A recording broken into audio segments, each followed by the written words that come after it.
What up, family? It's the Bitesize Breakdown crew, and we are back with another episode of A Bigger Bite. And this time, we are talking about a movie that I feel like is going to have a lot of conversations around it. It's called The Drama. It has a lot of drama, but no drama here. Again, we have Miss Jeannine Brice joining us again as our special guest. Jeannine, how are you doing today? Are you ready to talk about this film? Yes, happy to be here. This film was crazy, so I'm really excited to see what everybody thinks about it. 100%. We also have Adriano here. Adriano, how you feeling today, sir? Feeling very good. I've been digesting all the conversation around this movie, and even started to seep into my opinion on it a little bit. But I'm still ready to talk about this. In my opinion, great movie. Nick, what about you, sir? Yeah, I, like everyone, I watched a trailer and I wanted to see what this big twist was going to be. And this was not the movie I was expecting. I didn't even watch the trailer. I just went in kind of blind. I thought I was going to get like something completely different, more A24-y, if that makes sense. Like they wouldn't like each other or some stuff. And you know what? I came out of it. This is just going to be the fuck Rachel hour for the next hour for me. That's all it's going to be for me, because what the fuck? But I'll get into her little ass in a second. I'll go to you first, Jeannine. Just overall thoughts. How did you like the movie? Did you go into it knowing what a twist would be if there was a reveal? Did you know anything about it? I did watch the trailer, so I knew there was going to be something revealed that kind of caused the drama, but I didn't know more than that. But then I had people kind of talking about it like it was going to be the shock factor thing, like Saltburn. So when it wasn't quite that, I was kind of led astray a little bit, but I did kind of like the more grounded aspect of what the conflict was, and ended up really enjoying the film. It kind of felt like just this huge thought experiment, and it felt like a very proactive watch. Like, you are sitting there thinking about what your answer would be to the question, while also kind of thinking about how you would react to the other people's answers. So the film has you kind of thinking about that the whole time. So I liked that it kept my mind working as I was watching. Yeah, thank you for bringing up Saltburn. That's what I meant by A24. I thought it was going to be another one of those kind of movies. Just because it's about a wedding and drama and it's A24, but I knew nothing else. And grounded really, really is a good word for it. I really enjoyed that they still made it funny. I've always been of the mindset that any topic is funny if you can make it funny. You just risk not being funny, and then people will get in your ass. And they made school shootings funny somehow, and I laughed, and people were uncomfortable, and I was uncomfortable. And I feel like being a school teacher, I can talk about this a little bit more too, and be like, I laughed at it. It was comedic. Nick and Adriano, how did y'all feel about the film? I'm a fan of Kristoffer Borgli's method of writing. I definitely get why not everyone can vibe with his human guinea pig experiment he's been doing recently with Dream Scenario and Sick of Myself, and now this film. But it's kind of like he's almost twitching my problem with what Ruben Östlund does, where similarly Ruben Östlund just treats his characters as experiments, but unlike with Östlund, who's a little in your face about it, Borgli kind of actually wants you to sit with it even afterwards. And this movie, I knew there was a twist even before the trailer came out. I knew there was a twist. I didn't know what it was, which is why I avoided marketing. But when it happened, I was like, oh, that's what we're doing here. That whole conversation in general just revealed so much about the whole movie could have been that scene, and maybe not. Okay, maybe not what I'm about to say, but that whole a short. They could have made a short film about it just with that scene. Yes, I'm glad they didn't. But that whole scene is one whole the way all four of those characters bounce off of each other and reveal something about themselves is so fascinating. And then the rest of the movie happens, and you're just God, this needs to stop. In the best way possible. And none of it felt like it was you mentioned Saltburn, like none of it felt like that, where the director's like, am I shocking? I'm trying to shock you. Yes. Did I get you? Yeah. I'm so provocative. This movie actually felt provocative. Like, but not in a way that was like on purpose, if that makes sense. Maybe there was like a bit of intention to get you, but not forced. It didn't feel forced. Yeah, I'm surprised how funny this film was. I didn't think I'd be sitting here at April of 2026 having two separate films that make me laugh about school shootings. I didn't think that was where I was going to be with this and the Sam Rockwell film. But why am I blanking on the name of it right now? Good luck, have fun, don't die. Thank you. I didn't know the order of the words. But yeah, I was really surprised how funny they made this film and how much I laughed in the theater, because I didn't really laugh to that extent with Dream Scenario, which was an absurd comedy in its own way, but it wasn't laugh out loud funny, and this one is. And I think that was quite a feat to do with its subject matter. And they made it uncomfortable. But more than that, the reason I think all of the humor works is because what's more important is the humanity of it all. Like, one, I can't help but be like, that's a black girl who's going to be the school shooter. I haven't seen that before in my life, for one. But then second, like I can't remember the second one, but there was a couple of key monologues for me that made me like really think, and why I was like, this is why the comedy works. When Robert Pattinson, when Charlie is he's going back and forth, defending her, not defending her. So when he's defending her again to the maid of honor and groomsmen, and saying, how many people in this life, there might be hundreds or thousands who thought the same who are thing, thinking about it, who were thinking about it, because in this country every day it is fed to you. So it's happening. Not her idea.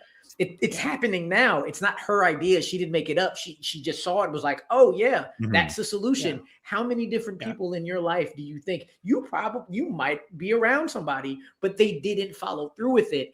And it's like, not only do you find a way with the flashbacks, because I love the editing. I love the way the flashbacks made her kind of thought of wanting to do it kind of comical. Like, she's trying to record this manifesto, and it keeps getting interrupted by exactly. Yeah, it is laugh out loud hilarious. But then when you turn around and you're like, but like, how many people in this country have that thought go through their head, but then they don't, and they turn their life around. And then the second thing is when he asks Emma, you changed your mind. Did that like did you feel like a phony? Yeah. Or do you feel like phony? Like you were posing. You were posing. Yeah. And she says, no, I feel like I finally woke up from a bad dream. And it's like, you are empathetic for these people who feel like that's the only way they can go. And having that go hand in hand, I think the writing, and I think this movie is brilliant because of it. Because it gives you a light into something that a lot of us don't think we would ever get to that point. And juxtaposing those two to find the humor and the resilience, it's why it's so good to me, and it's why it's so funny to me, and why it's my number one movie of the year so far. On top of the fact that Zendaya and Robert Pattinson and Mama Duathy, and even though I couldn't stand her ass, Alana Haim, they all were great. Fuck Rachel. I think what makes is obviously they're dealing with something so delicate, and for Kristoffer and Borgli in particular, he is treating this subject as an outsider, which is, I think, important to acknowledge. But I also what I found, so because I even said this to Nick after we saw it, I'm like, I hope the movie isn't about school shooting. You know what I mean? Like, it's using that as a catalyst for something much more broad. Yeah, which is where so much of the movie gets a lot of points for me, I guess, is. Yeah, I just love watching Pattinson. I love everything he's in. He's so unbelievably talented. Yeah, and he's great at spiraling as well. So yeah, he the scene when the wedding photos, his face is just doing everything on the planet. Yeah. Just the way he You mentioned the scene like where he's talking to Rachel, and like kind of like defending her, but you kind of get this vibe like, is he just like defending himself, almost like justifying why he's going through with this wedding, and even bringing up the car crash story as if he allows himself to be so worried about what other people think instead of kind of really sitting in his own mind about what he should think or feel about Emma. Right, you're watching it like it's about watching a relationship kind of crumble and kind of making you the extent you're willing to have empathy for someone who could have done, who almost did something unspeakable. I don't know, the way everyone, because when you really break it down, only like 4 people know about it in the movie, and one of them becomes kind of background noise after a little bit. And I think the scene that piggybacking off what you said, Adriano, because I said this to you after the screening, before we move off of Robert Pattinson. He is an actor without any ego. None. And that is so difficult to do as like a leading man, that he will take any role. He'll be the supporting character. He'll act crazy. He'll act calm. He'll be subdued. He'll be over the top. He'll do whatever you need to do for a script. And I think that he's probably one of the best at doing that right now, whether it be how he is in Die My Love, where he's not the headliner, another romance where he gets to not be the headliner, but he gets to be a secondary character that still leaves his mark. And it's never this, not to knock the guy, but like Glenn Powell, like I have to be the movie star all the time kind of vibe. And I think that's really impressive about him. For sure. Jeannine, what were you saying? Nick, you're a little behind, but it's all right. We'll figure it out. Well, the scene that you were talking about, Amarú, where he is asking her, when you decided to be more an advocate for gun control, like, did you feel like you were faking it or an imposter? And she said, no, I felt like I was waking up. Like, I think this film, as like a thought experiment, as a kind of how I saw it, it sets up a bunch of different things to where you can see characters in different ways. So I was kind of on board with Charlie's confusion and about the whole situation. And I was really on board with like him really being startled by this information, until he asked her that question. And I really believed her answer that, no, I really felt like I was waking up. At that point, I felt like Charlie should have kind of gotten on board with, coming to terms with this and accepting Emma and remembering who she was to him.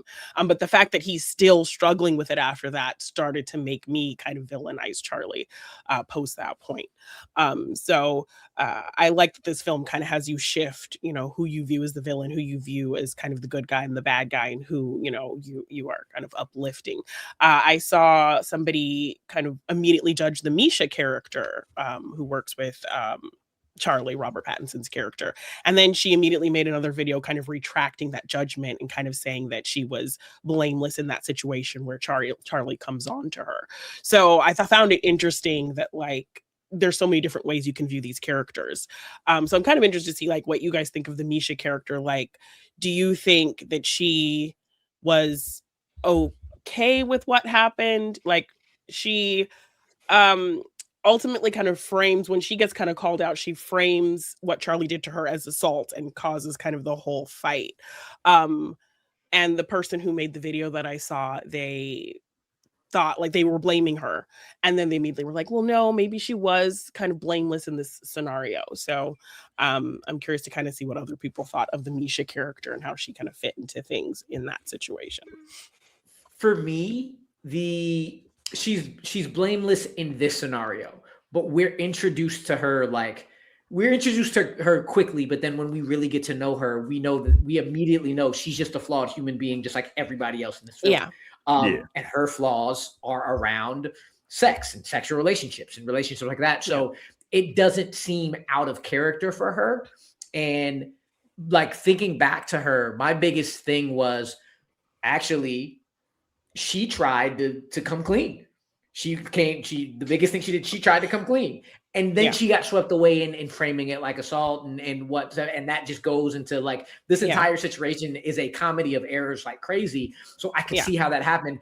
I didn't have two thoughts of her being a bad person. I just had I felt kind of bad for her getting swept into this with her own issues already. Of course she's going to pile on more stuff. Yeah. And that's not really on her. Yeah, because I was curious, is like, why did the film feel like they needed to frame her as already like us knowing she's a cheater, so that when she gets into this situation with Charlie, we're reading it in that way that she is like okay with this scenario, or is it kind of a power dynamic at play? Like, what is going on here with this character? I didn't really think about like the ramifications on that end. I think the movie was so much more focused on like how Charlie reacted to her opinion and her, I guess her not kind of telling him what he wanted to hear. Yeah, right. And even when he, basically cheated on Emma with her in that manner, it was more, his, so to speak, worst thing he's ever done. Because the movie strips like sets him up like, hey, the worst thing he's ever done is kind of nothing.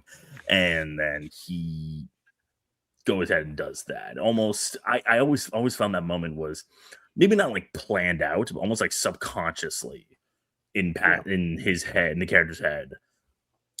At least like the way he thinks. I'm not saying he succeeded, but almost like balancing the scales. It's like, oh, she did something garbage. Subconsciously, he's gonna do something garbage to justify it to himself. That's a lot of what he's doing in this movie is self-justification. Yeah. So I don't know. And even his. Yeah, sorry, go ahead. Oh, like, and even his friend, like when he's saying what he did about the cyberbullying, his friend tries to absolve him with, saying, oh, you were 14, your brain wasn't fully developed, but then they don't lend that same grace to Emma. So I'm just like, with the Misha character, it just got me thinking about all of the different, like even small details they put into every character so that you can kind of read the scenarios differently in terms of how they fit into the plot. Mm-hmm. Yeah, I quickly thought about the power dynamic situation in that scene itself, but they got away from it so quickly, like power dynamic situations usually do, that I went back to the main conflict and never really thought about that, and just to see how she would react. Nick, did you think? What do you think about the Misha character and how that all played into everything? Well, it was more about that incident. I think that it was kind of necessary to be his wake-up call, because you realize instantly after he makes a move on her, you can tell he realizes he's made a mistake. It's not something that he is like you said, Jeannine, it's almost like it's his realization that this is the worst thing I've now ever done. But he doesn't have, it's not like he goes all the way through and then has like that moment afterwards where he kind of realizes what he'd done. In that exact moment, he is like, oh shit, I fucked up. And I think it's important for the character to have that moment instead of wake up the next morning, she's in bed next to him kind of vibe. And it's just like, oh no, I made this horrible mistake. The fact that he has that kind of wherewithal to realize what he's doing in the moment, I think is really important for his character. And I think that's what Misha is there to do, is to give his character that, not that I want to say she's like a MacGuffin or something like that, but that she gives his character the wake-up call that he needs. And also, I'm glad he got his ass whipped for it, because he needed his ass. Yeah, he definitely needed it at that time. Yeah. These are all, not very good people. Like, these are all like, nobody in this movie is like, morally sound. It's more people trying to objectify to themselves why they're morally sound. Even Emma's character, she's the closest we get to a moral center, because there's so much. She's the only one who didn't do the thing that she is she confessing didn't do to. the thing. All of them did the thing. She did. Yeah, but also it's obviously even shootings in general, people who go out of the way to do these heinous acts are usually isolated people who are swept up in fantasy. And like you said, shootings are a very common thing in the US. And then the second she gets community, nothing, like not even a fraction of her is considering this, and that makes her the person she becomes, flawed, flawed as she may be. Yeah, and that's a common thing with, again, Borgli's characters, like Nick Cage and Dream Scenario is a very, obviously being thrust into something weird and then reacting pretty poorly. Can y'all remind me what Mike Mamadou with these character, what he said was the worst thing that he did? Because I can't remember right now. I think he shoved his girlfriend in front of a dog was attacking him, and he used his girlfriend as a human shield. Yeah, and let her get attacked by the dog. And of course, he tries to start by framing it all, where we're like, we were, on the outs. The vacation wasn't going well. We were already kind of fighting, so kind of just already making excuses. An insane way to justify that. Yeah, pretty bad. I wanted to get into Zendaya. Q made a comment that has stuck with me since after watching the film. He said something along the lines of Zendaya is the Leonardo DiCaprio of this age that everybody thinks Timothée Chalamet is. Like, that's how good she is. She doesn't miss. She like, you go see her and she's great.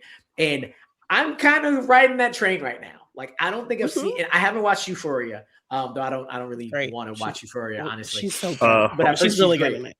I've heard she's great in it. Absolutely horrendous show, but she's incredible in it.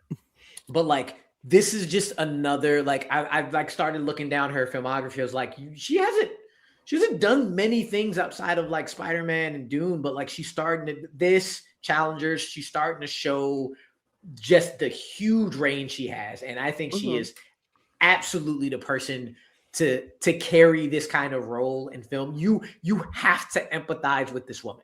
And you have to empathize through something that is horrendous. And she pulls it off before, during, and after the reveal. Like, and the entire time, I'm just like, Charlie, what the fuck is wrong with you? Like, do you not see the person that is in front of you? And that's all you to her.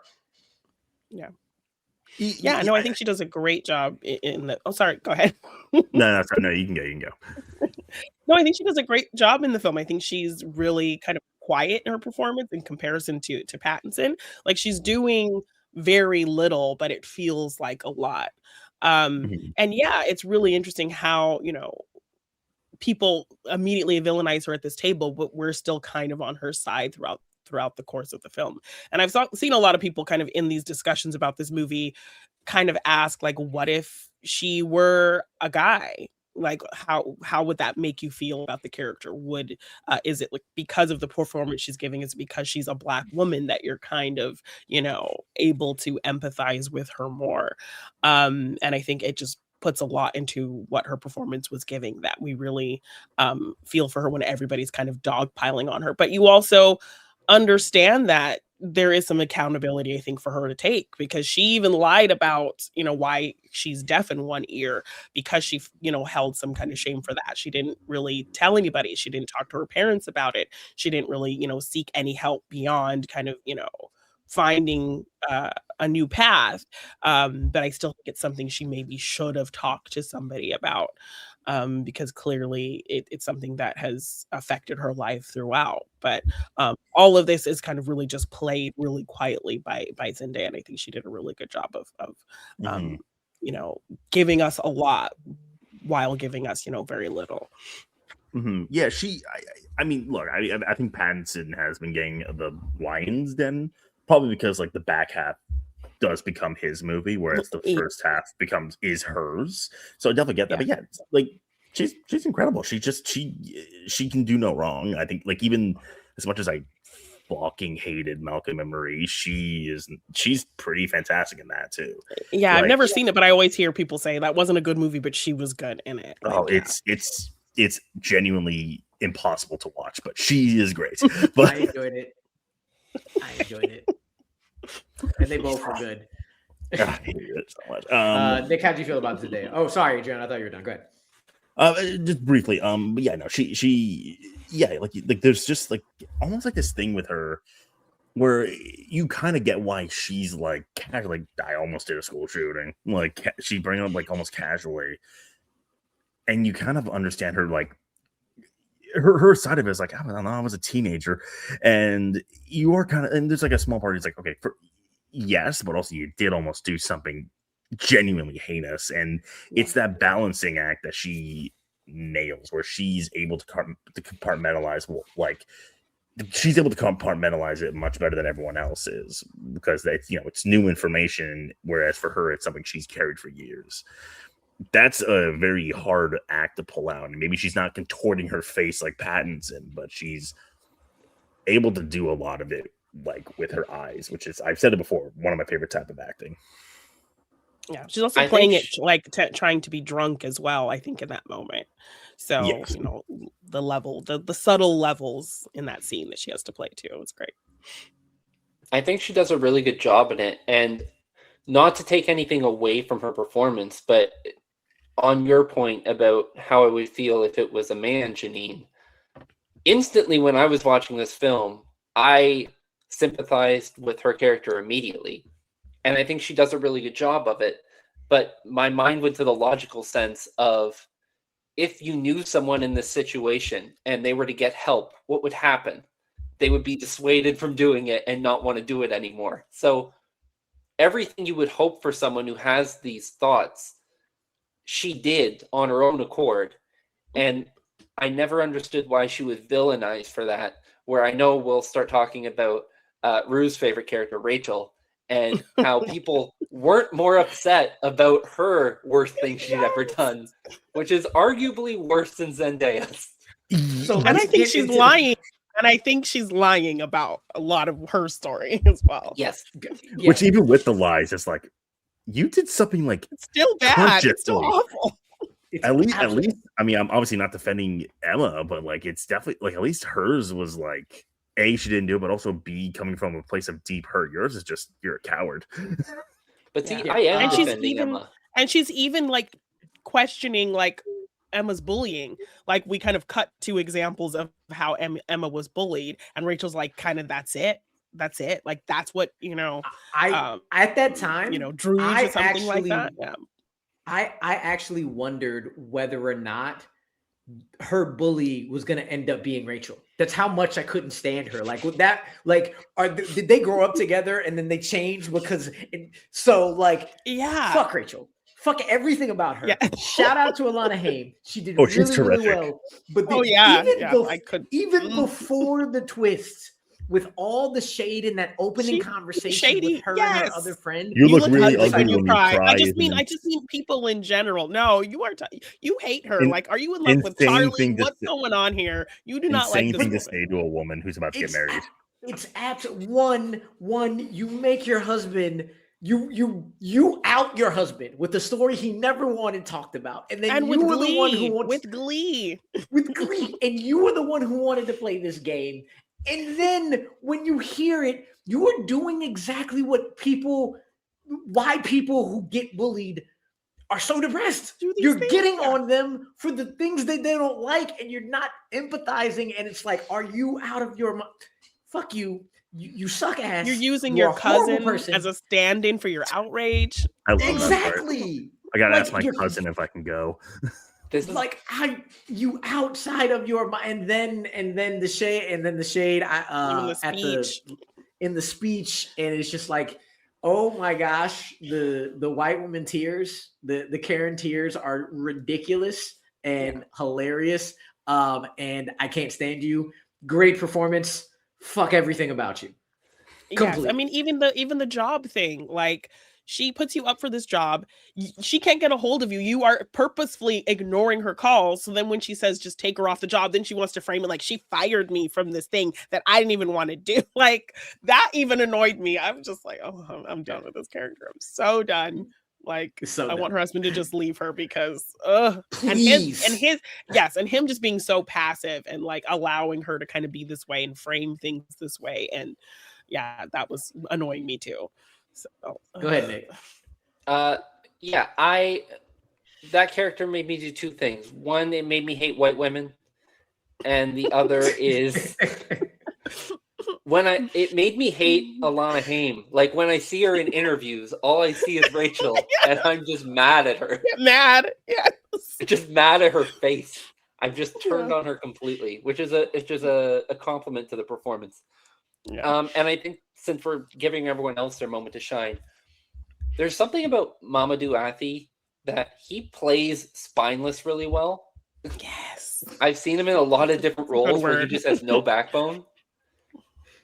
Fun you said that, because he also plays a creature with absolutely no backbone in Elemental, because he's Wade, the water guy in the movie. Really? That's him? So good. That's him. Oh my God. So good. That's funny. Yeah. But one thing, that annoyed me too. Oh, go ahead. One thing when we were talking about how I said I sympathized with Zendaya right from the beginning, the thing that it always made me think of is you saw how she was bullied and stuff like that. And it made me go back to, there's an episode of Buffy the Vampire Slayer where this character, Jonathan, seemingly is going to go on a school shooting spree. And that's what you're set to believe the entire episode. Turns out that he was just going to kill himself. But through that, you understand what drove him to that point. And that's where I think that bullying is really important, that you get to see that. And I think there's a huge undertone of societal influence in this film as well, where you see why she turned out the way she did. It had nothing to do with bad parenting. It had nothing to do with about having bad people in her life. It is just when you get latched on to this certain side of the internet, it becomes, it can take you over, and it can make you think things that, I mean, that's why a lot of people are Trump supporters at one point, at least. Many of them have backed off of it now, but it's that thing of you have this mindset of this is what's the way people are telling me to feel. And then that you get into it. And I thought it was really important that you got to see how society affected taking her to that point, not just the bullying. I thought that was really important in the film as well. Yeah, like I said, she was isolated and she latched onto a prevailing fantasy of that, glamorizes guns. So, I don't think that's like the point of the movie, but it was important for, I think, and I can tell it was important for Borgli to, I don't know, not justify it, obviously, like the action, but more what got her to that point and what got her out of it. And even amongst all this movie is also still a rom-com. Like, a lot of it is about the relationship and the resilience of relationships and what you will go through and accept and bounce back from, and like what you'll start thinking all the way up until that ending. Like, all of this is framed in a rom-com. How did y'all feel about that ending and the romance aspects of it? Because again, at the end of the day, the shooting and the twist is going to be talked about, but the framing of everything is your not standard romantic comedy. Yeah, like at the end of the day, this is a study of a relationship more than anything. Admittedly, I thought the ending was a little too clean for my, for such a, a ticking time bomb of a movie. But the more I digested it, the more I kind of saw it as an almost perfect ending for such a, a powder keg of a film. It's more of a relief after so much anxiety, cue whatever Safdie brother comparison you want to throw in there. But for a movie that's preaching this empathetic tone, it makes sense for the movie to end with the character, I don't want to say forgiving, but almost like starting over. Because in a way, I don't know if you guys felt this, but the relationship felt a little bit flat at first, almost even intentionally, where it's like just two attractive people who fell into each other. Even the relationship began on a lie with Pattinson pretending to read a book. So almost like this, all right, it's all out. We all know, we kind of have a better idea of who we are. Let's start from scratch, obviously calling back to the scene from earlier. So I don't know if I would call it the perfect ending. But the more I digested it, the more I actually really thought that was a great way to end such a bombastic film. I think when you introduce what happened to her, I think you have to have them end up together. I think to have him leave her after everything that her character had gone through, I think would have sent the wrong message. And while you said before, like the school shooting is not what this is about. It is a rom-com at heart. I do think very intentionally by Borgli, it's a warning within the film about how easy it is to end up where she ended up. And he's not shy about that. And I like that. And I think that giving her this arc of where she starts and where she ends, I think it's really important that they ended up together. So I like that. I like the way it ended with the restart of the relationship. What I appreciated. Go ahead. I'll go. What I appreciated was not only was it a callback to the scene earlier where she wanted to start things over and he wasn't in it, but it was also a callback to the very beginning of it because she was the one in control of, you want to start over, and giving her that control at the end for her. Like, he's trying to come in and talk and see what's going on, and she's like, no, we're starting over. You didn't want to do it before. I'm doing this again. I'm pulling the trigger on, starting over. And her being the one to do that and continue to do that just felt like she had a little bit more of control over stuff she didn't have control over before. And I appreciated that.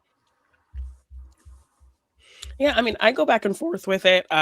Like, I think initially I like the ending, and then kind of sitting with it, I'm realizing, oh yeah, they put that scene in there where she's talking about he's kind of her first everything, her first love and all of that. So the fact that like they make a point to mention that also had me thinking, well, is she kind of just settling for somebody who it took them all of this to kind of get to realizing like, no, I'm not going to believe all these terrible things. I'm going to believe the person I know and love. Do you want to accept somebody who had to go through all of that to accept you?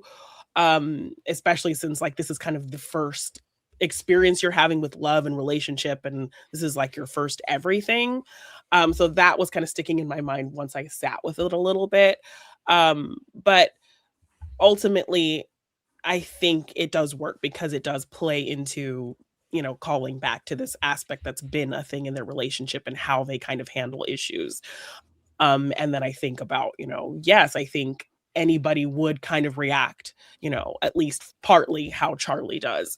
So I kind of keep going back and forth on it. Like, I understand where Charlie's coming from, that this was a difficult thing for him to kind of grapple with. But then I also think about her and I'm like, is she settling, considering this is like, she hasn't really experienced any other kind of relationship, and this is what she's getting from the relationship that she's choosing. I think that what she made that comment about this being her first love or her first crush, I think it was really important that because of everything we went through, we don't know at what point she started to love herself again, and that could have been why she was unable to move on with her life. Is we don't know exactly. Even though she changes, she joins the advocacy group and stuff. For her to deal with this past trauma that she went through, we don't know at what point she got over that, so to speak. And I think that is more why that line was thrown in there than now that we know in hindsight about what she did, that it was her moving past that and the growth that she had through that. And I think that's why so late, I think she was in her 30s, right? Yeah. Yeah. I think she was. That's 30, why so late into her life she was able to have this interpersonal relationship that she wasn't able to because of everything she'd been through before. That's a good point. Yeah, I'm an optimist of everything. So like in my head, I'm like, all right, y'all have this shit out the way now. Like you should have had it done a while ago. Yeah, but now that we're here, you've accepted it, and now you have an actual firm ground to stand on. And now the relationship will work or not work on your own merits. It won't fall apart based on this huge thing that was revealed. We know where we're at. We're starting over. Everything's on the table. Everything's on the table. So it's a good ending to the movie for this relationship to move forward with the cleanest of slates and everything out in the open. So I did enjoy how that went. I didn't think about the whole first love thing, which is going to give me a lot more to think about. But yeah, I I was low key blown away by this movie. And I'm very happy it's here, very happy it exists. Nick, any final thoughts you got before we get out of here?